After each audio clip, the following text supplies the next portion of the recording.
podem ser um sinal de algum tipo de transtorno, como, por exemplo, a dislexia, ou até mesmo a hiperatividade? Algumas escolas estão atentas, até se adaptam a esse tipo de diversidade. Mas é fundamental que os pais também observem o comportamento dos filhos. E sobre esse assunto, é sobre esse assunto que vamos falar no nosso quadro especial de toda quarta-feira, que é o Educação em Pauta.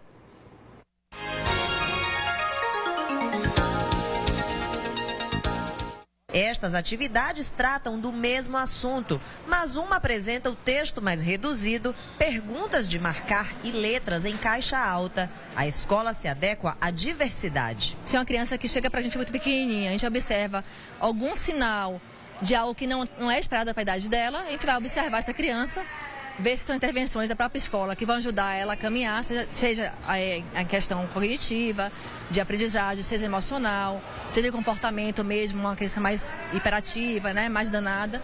A gente vai fazer toda uma leitura desse comportamento da criança, do que ela apresenta para a gente.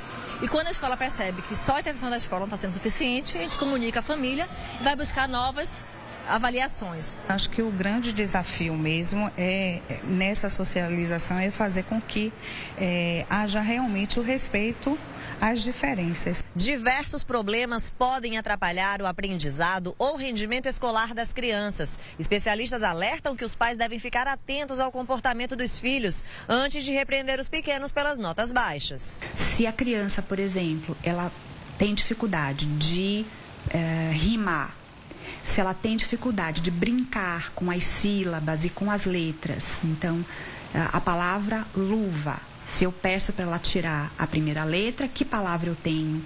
Ela não consegue me dizer. Aí os pais já devem ficar atentos e levar para uma avaliação. No caso do déficit de atenção e hiperatividade, são crianças muito agitadas, logo de início, são crianças que chamam a atenção porque são muito inquietas e são crianças que são dispersas, elas não focam durante muito tempo numa atividade. Como são transtornos, não existe cura e sim controle, podendo o indivíduo evoluir bem ao tratamento, apresentando o mínimo de sintomas. E no caso da dislexia e da descalculia, não é utilizado medicamento.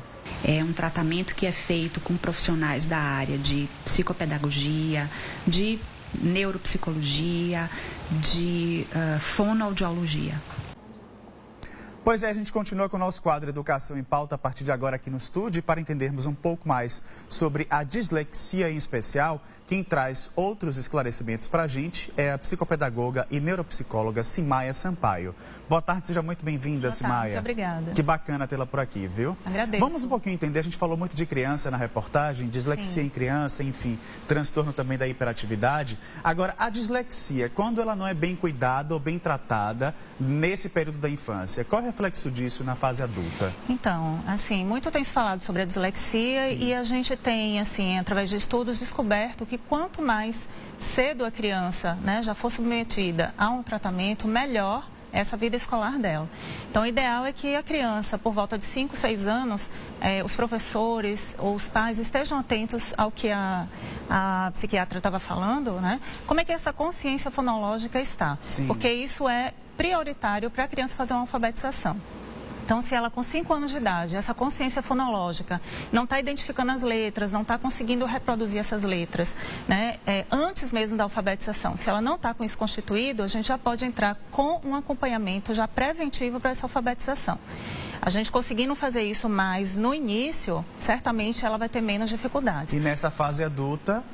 Fase adulta já é um pouco mais complicado o tratamento. Não é nem a questão, né, do tratamento em si. Eu queria saber qual é o reflexo disso na fase adulta, quando você não trata, né, na infância. Muitos, assim. Eu já tive pacientes, né, adultos que inclusive estão fazendo faculdade, me procuram para fazer uma avaliação e, assim, já tiveram depressões, né? Então, a vida não é só a vida escolar, né? A vida acadêmica. A vida do indivíduo também fica comprometida, né? Porque ele se torna uma pessoa insegura. né, para tudo, para o trabalho, para o relacionamento, né, porque ele passou por uma vida escolar aí muito sofrida.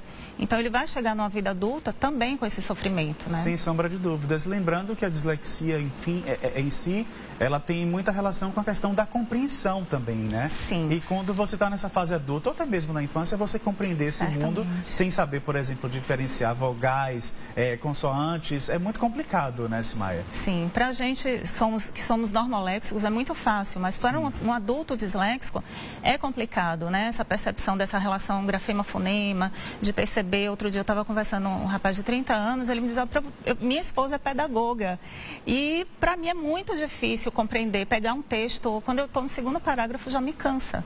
Então...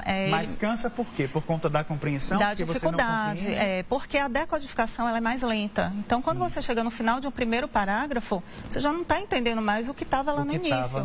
Né? Então, é uma dificuldade na leitura, mas que vai refletir na escrita. A parte ortográfica também ela é bastante comprometida e vai refletir também na compreensão. Agora vamos falar também das suas produções, né, Simaia? Dificuldade de aprendizagem, psicopedagogia na relação sujeito, família e escola. Claro que a gente tem o nosso convidado, o nosso especialista, vamos mostrar também todo o trabalho que ela já vem desenvolvendo nessa área, principalmente de leitura, escrita e também de compreensão de textos. São 3 produções, Simaia?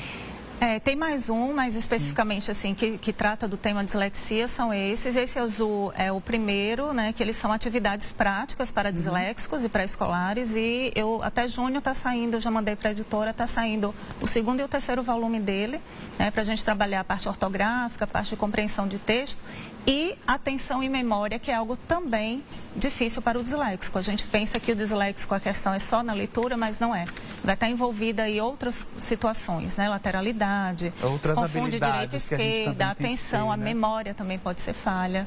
Então, a gente tem que trabalhar isso de uma forma conjunta. Ótimo, então. Simaia, muito obrigado pela participação, pelas informações aqui no estúdio, tá bom? Estou e uma disponível. ótima tarde para você. Obrigada. Que bom, muito obrigado. A seguir, passa